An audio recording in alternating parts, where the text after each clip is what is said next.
We got every single pick for every single game in Week 7. Let's get it.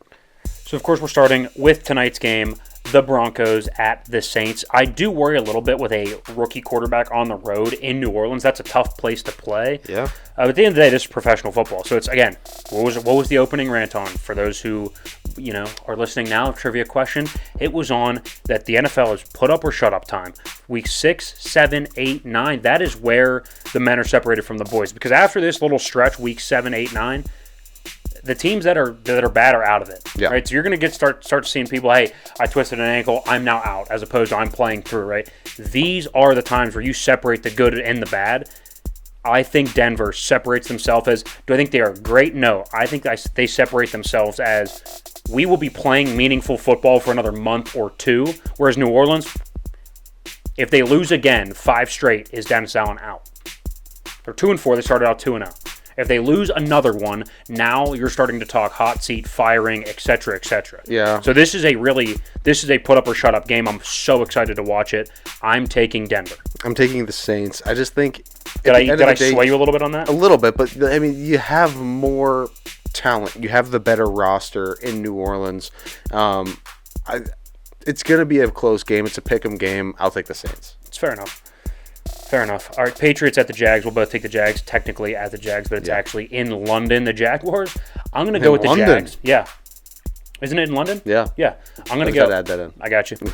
So Jacksonville actually just lost to Chicago in London. They stayed there. Yeah. Does that maybe help them a little bit? I tend to think so. We'll talk a little bit more about bets on a budget, which side in terms of numbers, but I like Jacksonville. I just have to add, are they just going to become the London Jaguars at some point? I mean, do they have that little of a fan base at home? If they're bad consistently for another however many years, maybe. Oh, God. Okay. Yeah, maybe.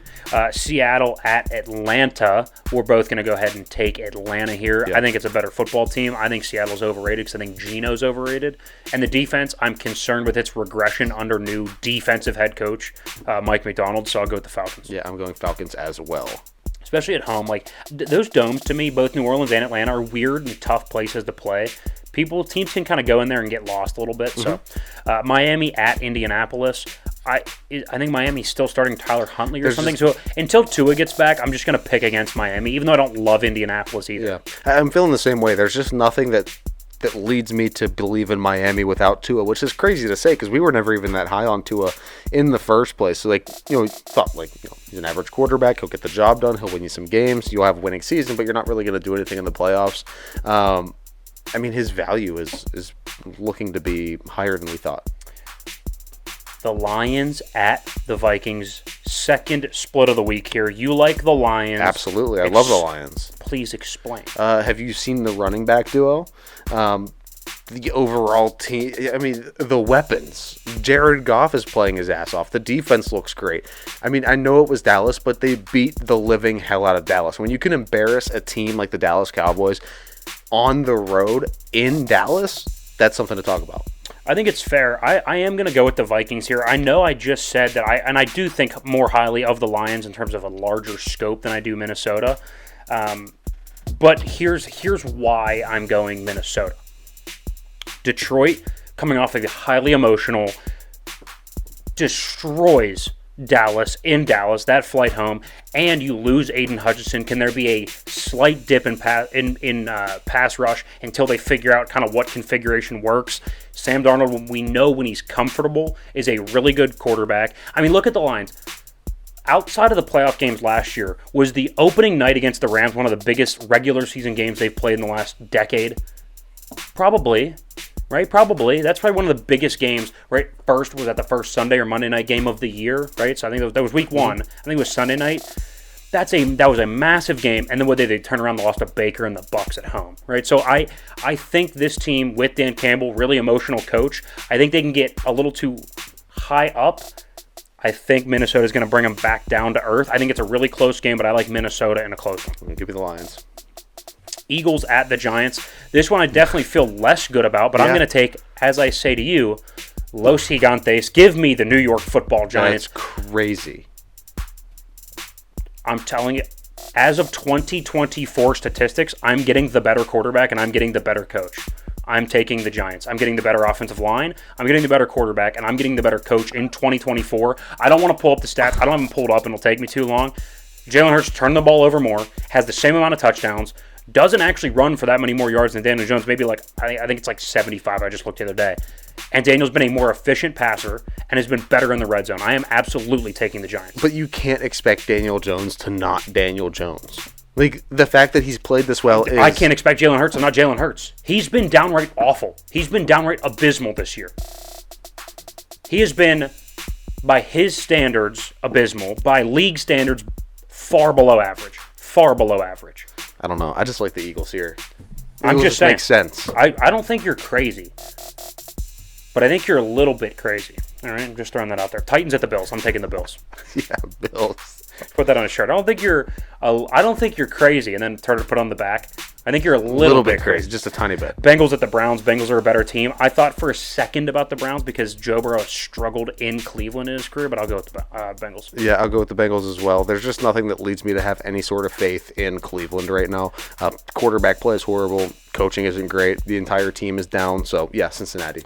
This is one that we are split on. We were actually split on before we even started the cameras today. Oh, yeah. The Texans and the Packers, when we were discussing our top 10 list, we were like, hey, how do they jive? Like, who should be above who? I'm a Packers guy. You're more of a Texans guy. In terms of this matchup, yeah, I like the Texans.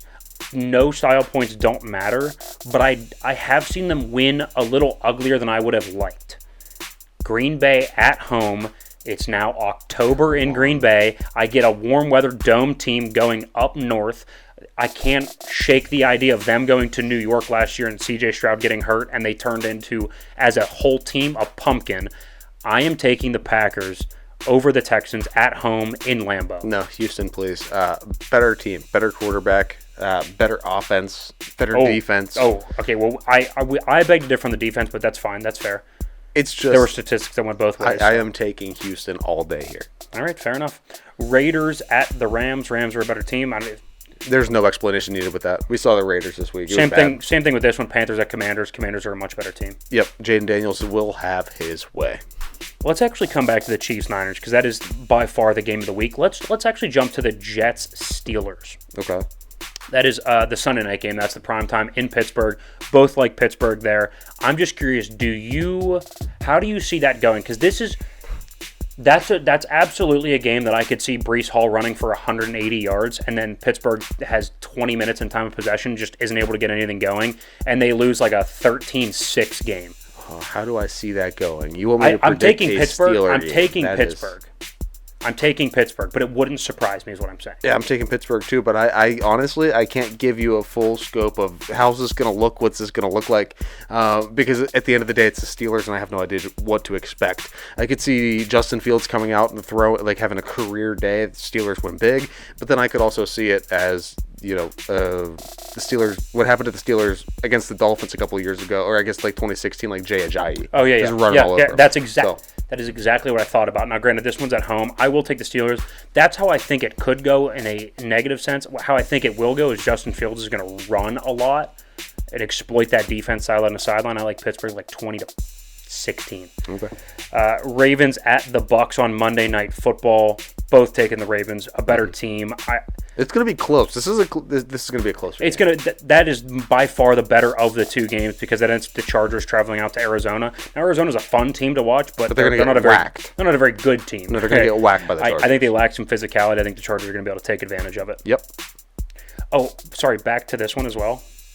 I also realize the Vikings are coming off a bye. So, just saying, love that about it. Love that about it. And then the Chiefs at the Niners, by far the game of the week. And, of course, we're split on it head-to-head because why not?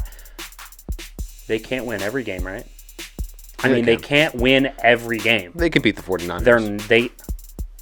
No. They can, yes, but they won't. I'm going to go ahead and take the San Francisco 49ers. That's crazy. I do worry a little bit about Chiefs off a bye. I worry a little bit. It's crazy. But I'm going Niners. No. I'm going Niners. I'm locking it in. That may be my favorite split of the week. You talk about off a bye. That's my favorite split of the week, as I like the Niners over the Chiefs. You have the statistic. You mention the statistic almost every year of a coach quarterback off a bye. No, I agree with you. Andy Reid, Patrick Mahomes off a bye. Say it out loud. They beat the 49ers. Kevin O'Connell Kevin O'Connell and Sam Darnold off a bye. Wow. You're picking the Texans. I'm picking it's the same thing. See, there we go.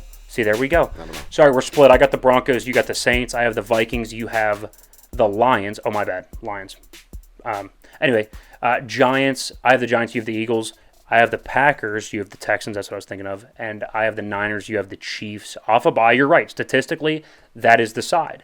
But whenever I put those statistics up and teams are, 104, 22, and 7 against the spread, there's still those 22 teams. So I'm just saying. Okay.